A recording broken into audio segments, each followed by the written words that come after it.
네, 이렇게 엄중한 시점에 또 엄중한 시국에 문제의식을 함께하고 또 어떻게 돌파구를 마련해야 될지 함께 고민하시기 위해서 이 자리에 오신 부분에 대해서 참 감사한 마음이고, 저도 역시 지금 한국 경제가 안고 있는 지금 현재 현실을 매우 절박한 마음으로 또 경각심을 가지고 이 자리에 섰습니다. 우리 한국 경제가 어떻게 나아가야 될지 그 방향성에 대해서 특히 알타시아라는 관점에서 의견을 지금부터 드려보도록 하겠습니다. 미중 충돌이 이어지고 글로벌 질서가 재편되고 있습니다. 글로벌 질서가 재편되고 있는데 우리는 아무것도 하지 않을 것인가? 그건 아니라는 거죠. 무언가를 해야 되겠다라는 문제의식과 함께 오늘의 이야기를 시작해 보도록 하겠습니다. 참 세계 경제가 저성장 고착화되고 있는데 예외가 되고 있는 나라가 있어요. 바로 인도입니다. 인도는 이렇게 아직까지 날아가고 있는 모습입니다. 자, 그런 속에서 지금 우리 경제가 당면한 어떤 과제들이 있는지 하나하나 주목해보고 어떤 글로벌 질서가 재편되고 또 우리는 어떻게 대응을 해야 될지 말씀을 좀 드려보도록 하겠습니다. 제가 조금 발제를 위해서 좀 가운데로 좀 옮겨서 이야기를 시작하도록 하겠습니다. 미중 무역 전쟁이 전개되고 있습니다. 너무나 다 알고 계실 만한 이야기입니다. 트럼프 1기 때도 역시 미중 간에 격전이 일어났었습니다. 2기가 시작됐습니다. 역시 취임 직후에 중국에 대해서, 캐나다에 대해서, 멕시코에 대해서 관세를 부과하고 보편 관세 형식으로 세계 만방에 관세를 부과하고 있는 입장입니다. 물론 캐나다와 멕시코가 주요 타겟 아닌가 이런 생각을 하고도 계신데, 의견을 드려보면 예를 들어 철강과 알루미늄이 캐나다와 멕시코에 수출이 되고 있습니다. 해당 중국산 수출 품목은 캐나다와 멕시코의 내수용으로 사용되고 캐나다와 멕시코에서 생산되는 철강과 알루미늄을 미국에 무관세로 수출해왔던 겁니다. 결국 캐나다와 멕시코에 대해서 관세 장벽을 펼침으로써 중국을 겨냥한 공격을 단행하고 있는 것이다. 역시 캐나다와 멕시코가 대상이 아니라 중국이 있는 것이다. 이 부분도 우리는 주목을 해야 되겠다 말씀드립니다. 글로벌리 무역 전쟁이 이렇게 전개되고 있는 과정에서 기본적으로 세계 경제의 지형은 어떻게 모습을 보일까? 이 그래프를 가지고 지형을 생각하시면 좋겠습니다. 세계 GDP 규모가 있는데 그 GDP에서 교역액이 차지하는 비중이 점차 줄어드는 국면입니다. 그러면 아주 심플하게 단편적으로 생각해 보면 어떤 국가가 더 위험한 상황에 놓일까요? 아무래도 내수 의존도가 높은 나라가 아니라 무역 의존도가 높은 나라가 더 위험한 국면에 갈수록 놓일 수 있겠구나, 이렇게 생각을 해볼 수 있겠고, 미국이 관세를 대대적으로 올리는 과정에서 그것의 질세라 중국도 유럽도 많은 국가들이 맞불을 지피는 모습들도 있습니다. 그럼 글로벌 극단적 보호무역주의 시대가 오는 것이고 우리는 갈수록 소위 팔 데가 없는 것입니다. 돌파구가 없는 것입니다.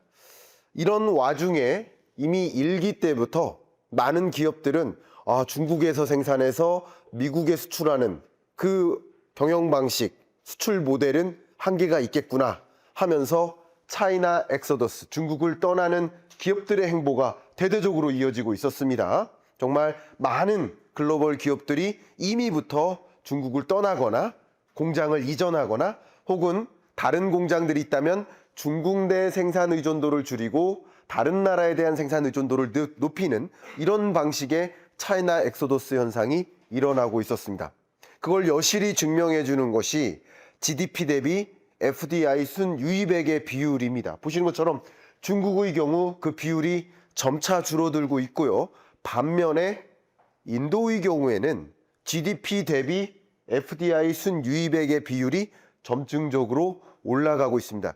이게 결국 중국을 떠나서 베트남으로, 중국을 떠나서 인도로 세계의 공장이 이전되고 있는 현상을 여실히 입증해주는 증거가 될 수 있다고 생각을 합니다.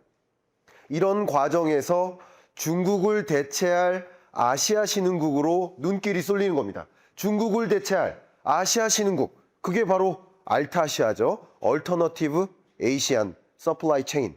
이 줄임말이니까 알타시아. 그냥 얼터너티브 에이시아. 그냥 중국을 대신할 아시아 신흥국. 바로 알타시아가 부상하게 되는 것이고, 특히 장기 성장률의 흐름을 보아도 중국 경제는 과거의 고성장에서 벗어나서 중성장, 3%대 성장을 향해서 점차 안착되는 모습으로 그림을 그릴 수 있는데, 중국을 대체할 아시아 신흥국들의 경제는 상당한 고성장세를 유지하고 있다. 그렇게 전망이 된다. 이렇게 전망하는 그 배경 중에 하나가 바로 세계의 공장이 상당 부분 아시아 신흥국으로의 이전이다라고 생각을 해보시면 도움이 되겠습니다. OECD의 세계 경제 전망 보고서가 G20 국가 중에 세계 경제가 올해도 내년도 저성장 고착화 되는데, 그 속에서도 가장 높은 성장률을 보일 나라 인도와 인도네시아를 꼽고 내년도 마찬가지입니다.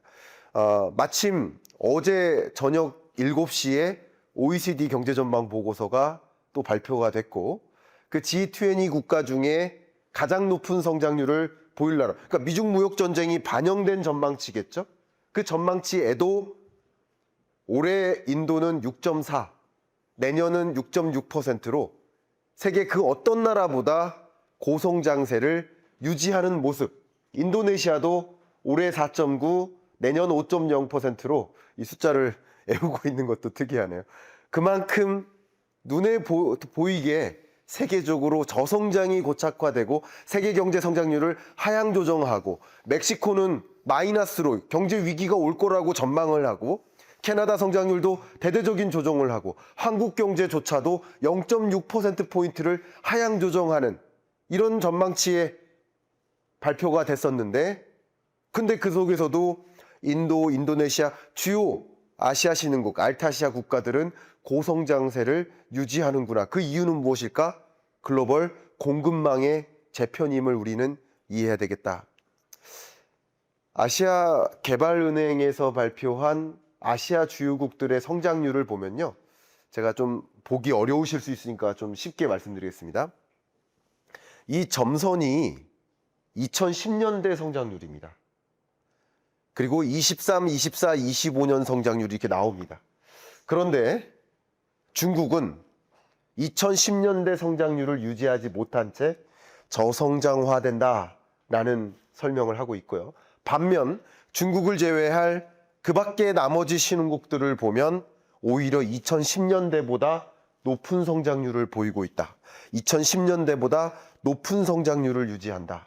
이거 굉장히 중요한 표현입니다.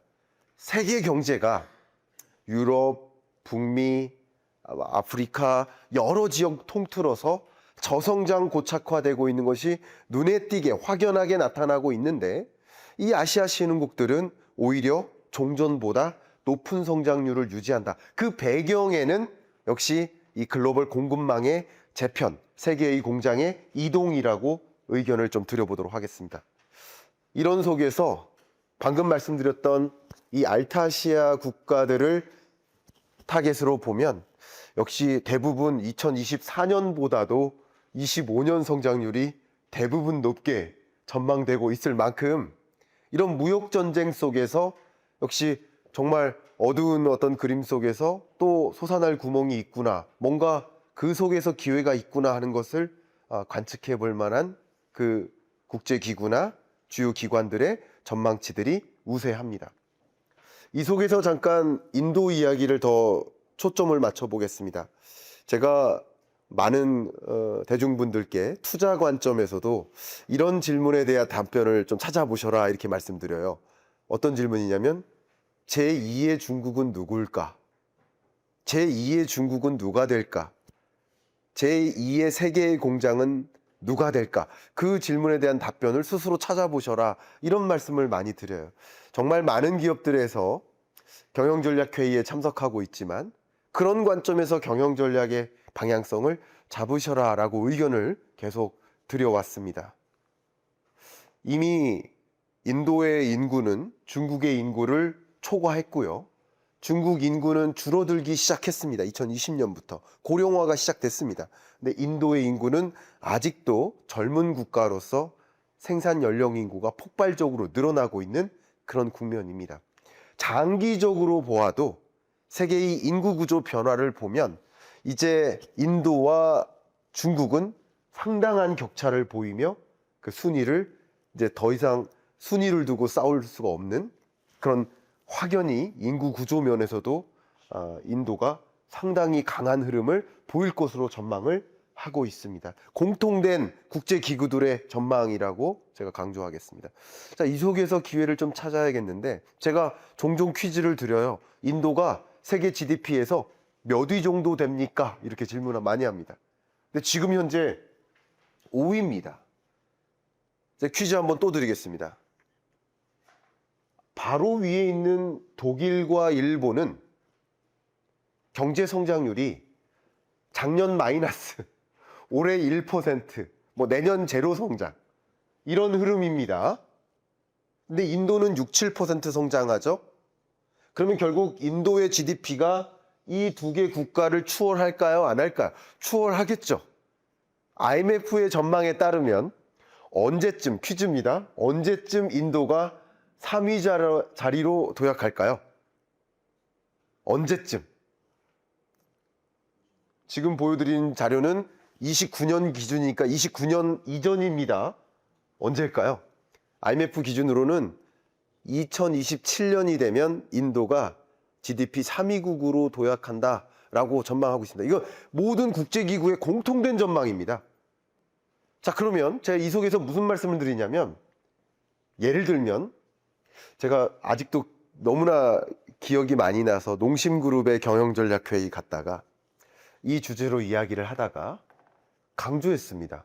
왜냐하면 농심이 아직도 인도에 수출을 안 하고 있어요. 근데 GDP 규모가 늘어난다. 고성장을 유지한다. 세계의 공장이 움직인다. 그러면 극빈층이 점차 사라지고 중산층이 두터워진다고 생각하시면 좋겠습니다. 그럼 문맹학적으로 역사적으로 이런 그림을 그려나가는 국가가 급격히 늘어나는 수요가 있어요. 뭘까요? 기후식품의 수요입니다. 기후식품 수출하셔야 된다 라고 제가 목청을 올려가면서 이야기를 했습니다. 거기에 기회가 있다. 근데 거기 제가 말씀드린 것은 오늘 식료품 수출만이 아니다. 우리가 지금 추구하고 있는 AI, 데이터 센터, 이 모든 수요가 그 속에서 발생한다. 그러니까 우리는 그쪽으로 고개를 돌려야 된다라는 주장을 강하게 좀 하고자 이 자리에 온 겁니다. 그런데 간혹 인도가 과연 세계의 공장이 되겠습니까? 이따가 우리 코리안 도스트 유튜버께서 인도 현지 상황을 정말 신랄하게 말씀 주실 텐데 많은 인도를 나름 아시는 분들이, 인도에 나름 다녀오신 분들이, 인도에 거주하셨던 분들이 공통되게 인도에선 경영 못해요. 인도는 도저히 경영할 만한 곳이 안 돼요. 뭐 카스트 제도뿐만 아니라 뭐 무슨 차별, 뭐 도로 인프라, 물류 인프라 도저히 안 돼요. 근데 제가 항상 말씀드리는 것은 현재 경제를 볼 때는 현재를 사진 찍어서 보지 마시고 10년 전 사진, 5년 전 사진과 비교해서 보셔라. 항상 말씀드립니다. 경제는 변화를 봐야지 현재를 사진 찍어서 보시면 안 된다라는 말씀을 항상 드리고 있는데요. 그런 나라가 어떻게 작년과 달라졌는지, 재작년과 달라졌는지 그 달라지는 변화를 보셔야 되는데 달라지는 속도도 세계에서 1위라는 거죠. 아직도 부족하지만. 근데 단적으로 제가 시간이 많으면 더 말씀드리겠지만 단적으로 얘기하겠습니다. 세계 스마트폰 생산 2위국이 인도예요.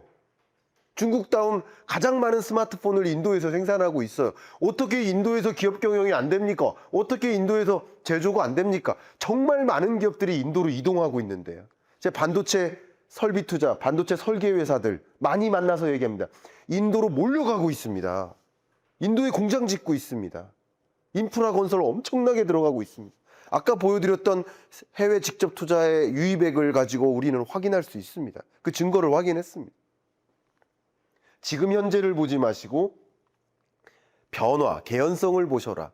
인도도 이 시점에 인도 모디 정부 1기에서는 메이크 인 인디아를 주장하다가 역시 연동선상에서 지금은 PLI를 주장합니다. 어쨌든 생산 연계 인센티브를 제공해서 제조기지로서 부상하겠다.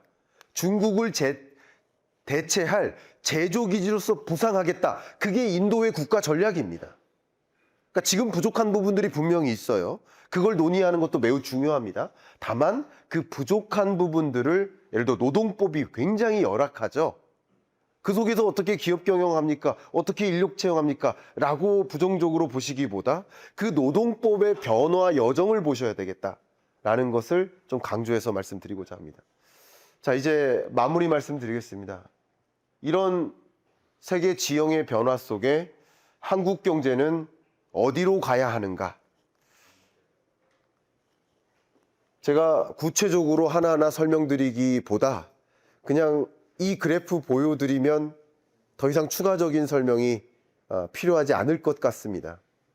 우리 한국 경제는 한때 14%대의 고성장을 유지하다가 어느새 중성장, 어느새 저성장, 어느새 1% 성장으로 접어들었습니다. 2023년 1.4%, 2022년 기저효과가 발생했는데도 2.0%, 그리고 올해 1.5%, 계속 1%대를 유지합니다. 최근 6년간 평균 성장률을 계산해 보니까 1.7%예요. 1% 성장량은 우리는 그냥 받아들이고 있는 모습이에요. 받아들이지 말자가 제 주장입니다. 받아들이지 말자. 1% 성장을 받아들이지 말자. 이때 시작한 우리의 첫 번째 한국의 연장선이 아니라 여기까지의 첫 번째 한국을 마감하고 두 번째 한국으로 도약하자. 저는 두 번째 한국을 제안하고 싶고 그 두 번째 한국이라는 청사진 안에 알타시아가 있다라는 것을 강조하고 싶습니다. 한국 경제의 잠재 성장률 추이를 봐도 어느새 1%대로 내려왔고 우리는 뭐 그냥 특별한 일 없으면 1% 성장할 거야 라고 받아들이고 있는데 받아들이지 말자는 거죠. 인정하지 말자 이거죠. 1% 첫 번째 한국을 마무리하고 두 번째 한국으로 도약하자. 우리 여야가 모두 함께 이 자리에 오시고 이 부분에 대해서 관심을 보여주셔서 저는 너무나 기쁜 마음이고 그냥 첫 번째 한국의 연장선으로 보지 마시고 첫 번째 한국을 마무리하고 두 번째 한국의 기회를 가져보자. 그 두 번째 한국의 기회에서 그 청사진의 이 공급망 재편에 대응하는 모습 이런 것들을 우리가 갖춰 나가야 된다. 앞서 말씀드렸던 것처럼 우리는 아직까지 미중에 대한 의존도가 절대적입니다. 근데 그렇게 도약하고 있는 인도 수출 비중이 2.6%예요. 8위입니다. 8위. 7, 8위 정도밖에 안 돼요. 세계에서 가장 높은 성장률을 보이는 인도에 대한 수출 비중이 그러니까 예를 들어서 우리 중국에 수출하는 게 이렇게 많은 이유가 뭘까요? 우리가 중국에 소비재를 수출하지 않아요. 중간재를 수출합니다. 부품을 수출하고 거기서 제조하는 구조이기 때문에 중국에 대한 수출 비중이 높은 겁니다. 우리나라 87%가 중간재 수출이거든요. 대중국 수출 중에. 그러니까 결국은 우리가 이런 글로벌 지형의 전환 속에서 어디서 기회를 가져가 봐야 될까? 인도에만 포커스를 두는 것이 아니라 알타시아 전역을 놓고 봤을 때 어디서 우리가 새로운 기회를 찾아야 될까라는 것을 더 관심 있게 주목해 봐야 될 상황이고 방금 말씀드렸던 것처럼 특히 대중 총 수출 중에 중간재 수출이 79% 차지하고 여기에 중간재가 아닌 산업재라고 하죠. 생산 장비 같은 것들 이런 것까지 포함하면 87%가량이 대중국 수출의 절대적인 비중입니다. 결국 생산 기지의 이동 그리고 그 속에서 우리의 기회의 발굴 그런 부분에 대한 모색 생각해야 되겠다라는 의견을 드립니다. 근데 여기서 마무리하는 것이 아니라 단순히 식료품 수출하자는 것이 아니라 단순히 제조기지 옮기자고 하는 것이 아니라 그 속에서 히토류를 비롯한 원자재를 안정적으로 받자 하는 전략뿐만 아니라 거기를 넘어선 고민 모두가 공감하시듯이 우리는 AI 시대입니다. 백미러를 봤더니 중국이 정말 차 옆까지 왔고요. 사실 중국이 차 옆까지 온 게 아니라 지지난주죠.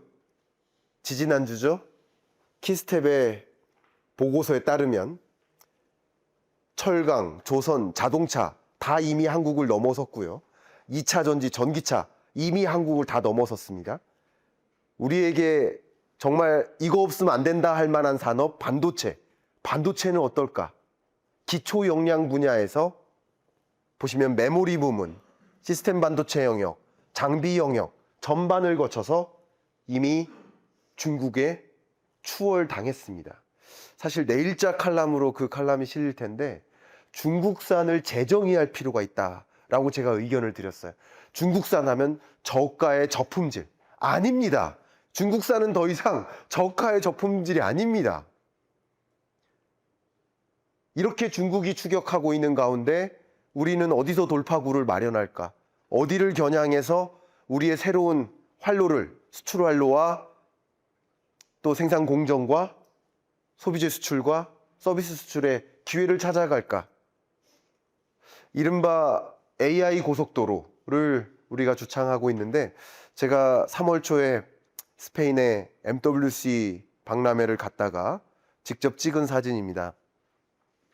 SKT가 하이웨이 AI를 주창하고 있었습니다. 근데 그 하이웨이 AI는 아직 국내를 타겟하고 있더라고요. 국내 많은 데이터 센터를 건립하겠다. 그걸 우리의 비즈니스 전략으로 가져가겠다.